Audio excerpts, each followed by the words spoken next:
Hello and welcome to the interview. I'm very pleased to welcome the United Nations High Commissioner for Human Rights, Zeid Ra'ad al Hussein. His job is to promote and protect human rights that are guaranteed under international law and stipulated in the Universal Declaration of 1948. Zeid Ra'ad al Hussein is a career diplomat. He was Jordan's permanent representative to the United Nations and Jordan's ambassador to the United States.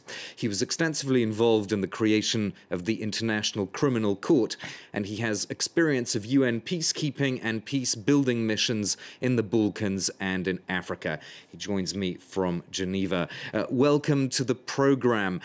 I want to start by asking you a sort of global picture. When you look at human rights across the world, Venezuela, Turkey, Egypt, the Philippines, if you take those examples, do you see a global trend? Yes, we do, Armin.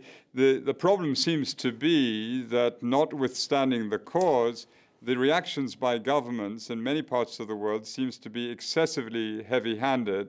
And whether you're dealing with violent extremists or you're dealing with those who are expressing dissent because the economic condition is poor, if you use sweeping powers of arrest under states of emergency, we believe you actually make matters worse, and you deepen the grievances on the part of the populations, and you don't, by not providing the room for dissent, the extremist tendencies and the instabilities only expand.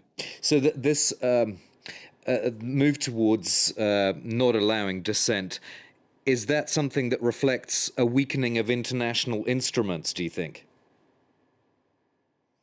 We believe it does, because the right to the freedom of expression is one of the surest checks against tyranny. And much as governments would not like or do not like to be criticized by human rights defenders, journalists, lawyers, and civil society writ large, it actually serves them to have this criticism because it allows them to adjust. I mean, human rights defenders are essentially human rights auditors, and they will comment on the performance of a government. If you close that down, then the government has one of the fundamental checks on its power removed. And I think in overall terms, it is worrisome that we see a dismantling of the commitments to international human rights norms 70 years after, as you said, the drawing up and the adoption of the Universal Declaration of Human Rights. Of course, one of the problems that you have at your office is that some governments don't really cooperate with you. What do you do in that situation? I mean, take somewhere like Syria. Is it basically a case of simply documenting violations that you could use, that could be used for a war crimes trial perhaps 20, 30 years down the line, as what happened in Yugoslavia? Yes, surely. I mean, that is one of the functions that we perform, is to monitor and report on human rights violations, to gather evidence where we can for the sake of ensuring accountability in the future.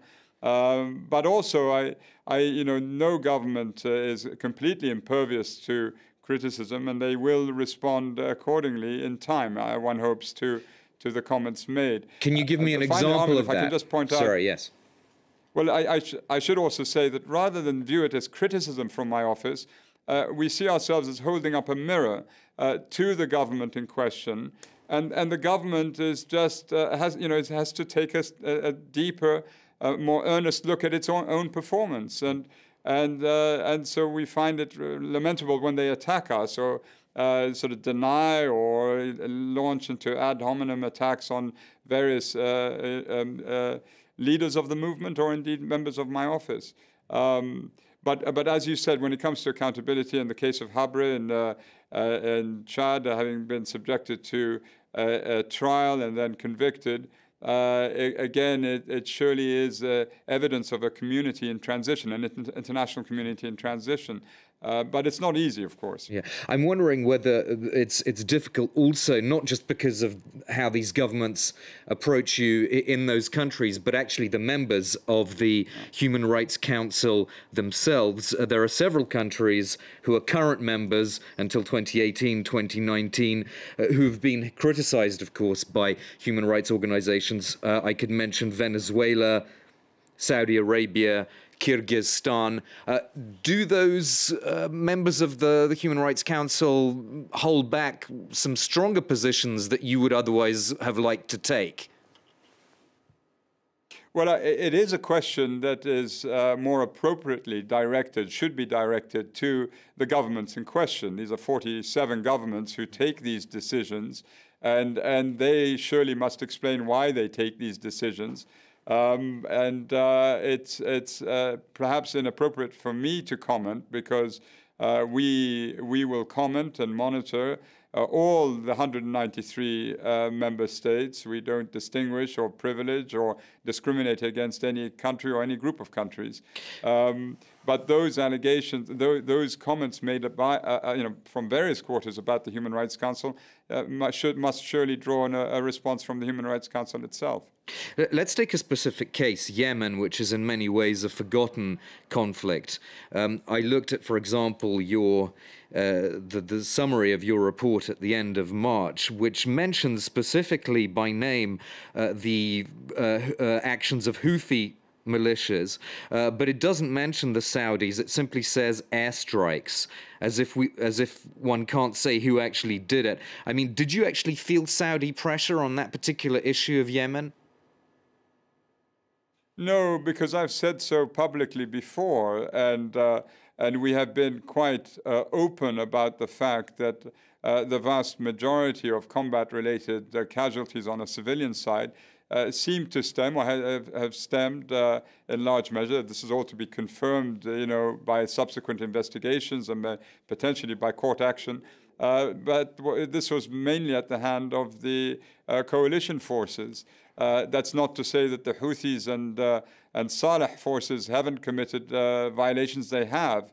And we make it clear that from our perspective, we look at the violations from the point of view of the victim. It doesn't matter what the identity of the attacker is. The fact is that a civilian has been targeted and killed or injured and maimed, and the civilian is entitled to protection and shouldn't have been. Yeah. But forgive me, if the identity of the attacker does matter if the violence has been disproportionate, if you're saying that it's been more the responsibility of one side than the other. Well, yes. I mean, we have, again, what we have said is that the largest number of civilian casualties seems to have come about as a result of the coalition bombing. And we've said so from the very beginning of the campaign. And I've asked for an international investigation ever since the summer of 2015, even earlier than that, I think. I was going to come on to that, because hasn't that that's been call, consistent? Yeah. That call, though, I know you've made that call, but has that not been essentially watered down to increasing the capacity of your office to document violations, which is not quite as ambitious in its scope? Well, it is true that we were told that we needed to continue to support the Yemeni National Commission. Earlier, we had remarked that we felt they didn't have the sufficient capacities to do this particular job, and we asked for an international investigation. We were told, no, continue to support the Yemeni Commission, which we're doing, but we were also told to supply our own report, which we will do by September 2017, on what we're seeing in Yemen. Okay. And clearly it's something that's deeply disturbing and has been for us. Yeah. Zeid Ra'ad al Hussein, I'd like to bring us onto another area, which is populism, which you've been very outspoken about. You have in the past denounced what you call demagogues and fantasists, including Geert Wilders, Marine Le Pen and Nigel Farage. Do you think, though, that this kind of condemnation is simply feeding their support? If you look at, for example, Marine Le Pen getting 7.7 million votes in the first round of the presidential election here in France, a historic high for that party, this kind of denunciation doesn't really change anything, does it? Well, my feeling was back in September of last year that there wasn't a clear UN voice on the subject beyond general statements. And I felt that we can all agree that xenophobia is terrible, but unless you identify who the xenophobes are, it doesn't really take us very far. And so my intention was to go or to speak publicly about what it is that we were hearing from the populist leaders. And central to their approach is this idea that you can resurrect a past that was halcyon, free of all the tensions that we see in modern day society. And quite frankly, I question whether there ever was a past like that. When we look back deep into history, it was filled with violence and discrimination and extremism and poverty on a massive scale. And so the beautiful moments in the historical record were probably very, very few, and they came and left transitory. And so we have to deal with the realities as they are. We believe inclusiveness and diversity and an openness. We also believe it is important to deal with the foundations of the grievances, but not to cast blame on others who are marginalized and also vulnerable. And that is something we felt is unforgivable. And for that reason, I spoke of the issue. Or spoke I understand. About the issue. Yeah, so essentially you're arguing for a historical awareness of where some of these populist movements came from. We're going to have to end it there because we've run out of time. Very grateful for your time. Thank you so much for speaking to France 24, the UN High Commissioner for Human Rights, Zeid Ra'ad al Hussein. Do stay tuned to France 24. More news coming up soon.